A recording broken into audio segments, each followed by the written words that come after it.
आपका स्वागत है अपनी YouTube चैनल पे क्षितिज लेट्स लर्न। आपका स्वागत है। देखिए, अपन प्रश्न कर रहे हैं। अपनी शिक्षण विधि कंप्लीट कर ली। Communicative approach to teaching English के बारे में आज प्रश्न करेंगे। Communicative language teaching CLT। CLT क्या होती है, इस बारे में अपन ने संपूर्ण पढ़ा। आप प्लेलिस्ट में जाकर चेक कर सकते हैं भाई। CLT के बारे में आप सभी टीचिंग शिक्षण विधियों के नाम से प्लेलिस्ट है, उसमें जाकर आप इंग्लिश की शिक्षण विधियों में कम्युनिकेटिव लैंग्वेज टीचिंग CLT के बारे में संपूर्ण पढ़ सकते हैं। संचारात्मक भाषा शिक्षण विधि। आज कुछ प्रश्न देखते हैं इसके।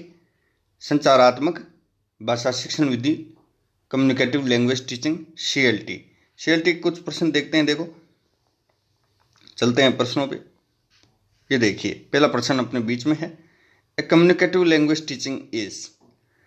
एक जो कम्युनिकेटिव लैंग्वेज टीचिंग है वो क्या है? जो CLT है वो क्या है? जो CLT है क्या है?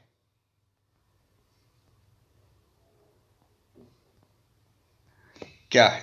ए टीचर सेंटर्ड अप्रोच एक टीचर पर केंद्रित अप्रोच है, या ए लर्नर एक शिक्षार्थी पर केंद्रित अप्रोच है, जो सीखने वाला है उस पर केंद्रित अप्रोच है, या ए डायरेक्ट अप्रोच यानी एक प्रत्यक्ष विधि है। तो आप सभी को पता है जो कम्युनिकेटिव लैंग्वेज टीचिंग है वो एक लर्नर पे ज़्यादा सेंटर अप्रोच है, लर्नर पे केंद्रित करती है, एक सीखने वाले विद्यार्थी पे केंद्रित है। ये सभी कम्युनिकेटिव CLT का जो तात्पर्य है वो है भाई कि वो सेंटर्ड अप्रोच है, ए लर्नर सेंटर्ड अप्रोच है, मतलब संपूर्ण विद्यार्थी पे फोकस करने वाली एक शिक्षण विधि है जो विद्यार्थी को इंग्लिश स्पीकिंग करना सिखाती है, ना कि ग्रामेटिकल आप सीखिए। आपको भाषाई संवाद आना चाहिए, आप कम्युनिकेशन करना सीख सकें, आप संवाद प्रणाली सीख सकें, ये आपको आना चाहिए। ये बताता है communicative language teaching, learner centre approach. तो इसमें क्या होगा? इसमें जो अपना होगा वो बी होगा। बी अपन पहले वाले में जो आंसर है वो अपना बी होगा। कौन सा? बी। चलो सेकंड पे चलते हैं। A learner centre approach. B जो है अपना होगा A learner centre approach, B. चलिए इन कम्युनिकेटिव अप्रोच सेकंड देखते हैं। इन कम्युनिकेटिव अप्रोच, जो कम्युनिकेटिव अप्रोच है, जो CLT है, जो संवाद प्रणाली है, approach in communicative approach the teacher create situation to promote communication. देखिए, इन कम्युनिकेटिव अप्रोच संवाद संचार में the teacher create situation to promote, एक शिक्षक संवाद को बढ़ावा देने के लिए स्थितियां उत्पन्न करता है। देखिए, इसमें कम्युनिकेटिव लैंग्वेज टीचिंग में कम्युनिकेटिव अप्रोच में जो टीचर है क्रिएट सिचुएशन टू प्रमोट, एक ऐसी संवाद को बढ़ावा देने के लिए स्थितियां उत्पन्न करता है। द टीचर बी देखिए, the teacher create situation to communicate, एक ऐसी सिचुएशन कम्युनिकेट के लिए सिचुएशन क्रिएट करता है, या mastery of structure is short, या संरचना या महारत हासिल करता है संरचना में। तो ये इसमें जो आप सभी को पता है, in communicative approach the teacher create situation to promote, to promote है, इसमें स्थितियां उत्पन्न करता है। टू प्रमोट कम्युनिकेशन, कम्युनिकेशन को बढ़ावा देने के लिए इसमें कम्युनिकेशन को बढ़ावा दिया जाता है, तो सिचुएशन को क्रिएट करता है। The teacher create situation to promote communication, communication को बढ़ावा देने के लिए, संचार को बढ़ावा देने के लिए टीचर सिचुएशन क्रिएट करता है। The teacher create situation to communicate. देखिए, इसमें जो बेस्ट आंसर है वो ए है, इसका बेस्ट आंसर होगा वो ए होगा, ए।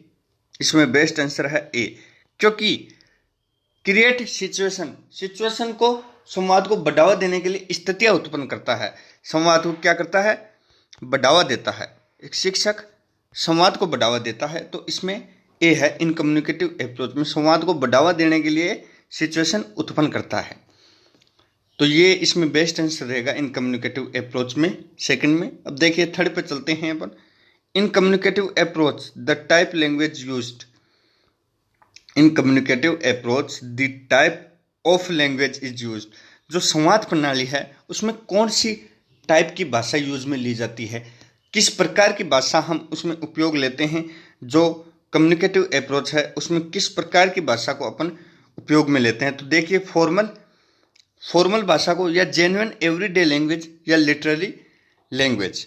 तो इसमें अपन जो प्रयोग में लेते हैं वो जेन्युइन एवरीडे लैंग्वेज, जो हमेशा काम में आने वाली भाषा रहती है उस भाषा को अपन प्रयोग में लेते हैं। तो इसका बी आंसर है। इसमें एवरीडे लैंग्वेज अपन प्रयोग में लेते हैं, एवरीडे लैंग्वेज अपन इसमें प्रयोग में लेते हैं। देखो तीनों अपन ने आंसर कर लिए हैं। पहले में कम्युनिकेटिव लैंग्वेज टीचिंग में अपन ए लर्नर सेंटर अप्रोच के बारे में बात करी, बी इसमें है। सेकंड में अपन ने बात करी the teacher create situation to promote communication, A. और थर्ड में अपन ने बात करी जेन्युइन एवरीडे लैंग्वेज यानी बी। तो ये देखिए 3 प्रश्न अपन ने कंप्लीट कर लिए और आगे चलते हैं। देखिए कितने बढ़िया प्रश्न हैं हमारे बीच में। आगे देखते हैं। A primary function of language is the primary function of language is interaction and communication. जो भाषा की प्राथमिक कार्य है, भाषा का जो प्राथमिक कार्य है, प्राइमरी फंक्शन है, वो क्या है? भाषा का प्राथमिक कार्य क्या है? प्राथमिक कार्य क्या है भाषा का? हम सीख रहे हैं भाई भाषा का प्राथमिक कार्य क्या है, तो उस बारे में अपन बात कर रहे हैं। प्राथमिक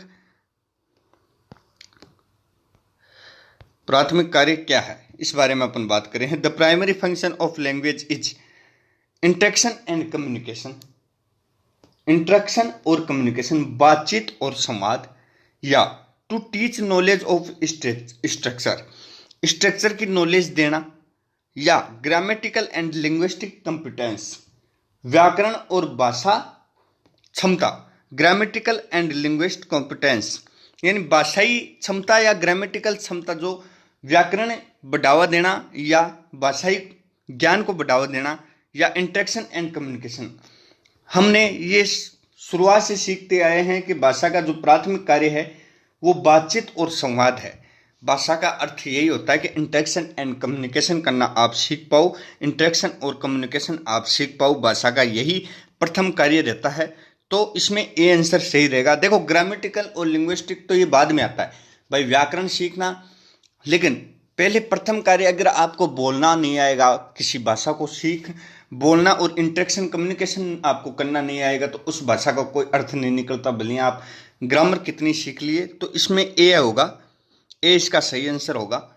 ये देखिए दूसरे पे चलते हैं अपन, 5वें पे चलते हैं। In communicative language teaching the teacher's role. जो कम्युनिकेटिव लैंग्वेज टीचिंग है इसमें टीचर्स का क्या रोल है? टीचर का क्या रोल है? CLT में जो अपन संवाद एवं संचार प्रणाली की बात करते हैं, जो संवाद कम्युनिकेटिव जो CLT की अपन बात करते हैं, उसमें टीचर्स रोल क्या है? टीचर का रोल क्या है उसमें? टीचर्स रोल क्या है? टीचर्स रोल क्या है उसमें? ये देखते हैं अपन भाई। नेगेटिव नकारात्मक रोल है।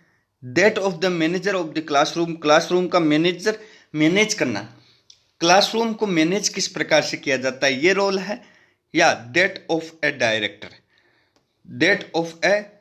या डायरेक्टर की जैसे डायरेक्ट करने का रोल है। तो इसमें जो बेस्ट आंसर है वो है बी। देखिए that of the manager of the classroom, एक तरीके से अध्यापक CLT में सिर्फ मैनेज करता है, बाकी ये लर्नर सेंट्रल अप्रोच अपन ने पहले पढ़ा है। लर्नर सेंट्रल अप्रोच है, इसलिए विद्यार्थी को ज़्यादा फोकस करना पड़ता है इस पर। केवल अध्यापक तो मैनेज करता है क्लासरूम को। तो देखिए इसमें बी होगा, इसका बी होगा। और चौथे का अपन ने पढ़ा है इंटरेक्शन एंड कम्युनिकेशन, तो चौथे में ए होगा, इंटरेक्शन एंड कम्युनिकेशन। भाई ये प्रश्न समझ में आया आपको? आप चैनल को सब्सक्राइब कीजिए, भाइयों में शेयर कीजिए। जब तक के लिए जय हिंद।